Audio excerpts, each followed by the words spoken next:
నువ్వు డ్రాప్ చేసావు, కానీ ఇంటర్వ్యూ పోయింది. I'm sad. Let's celebrate. Beer please. Please please please please please beer please.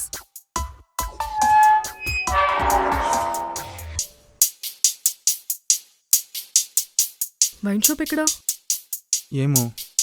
వచ్చేటప్పుడు ఈ గల్లీ నుంచి సెకండ్ రైట్లో చూశాను. ఇటు పద. నువ్వు ఇక్కడే ఉండు, నేను వెళ్ళి తీసుకొస్తాను. షాప్కి వెళ్ళి మనమే కొని మనమే తాగితే ఆ కిక్కే వేరు కదా. ఏమో, బైక్ తీ.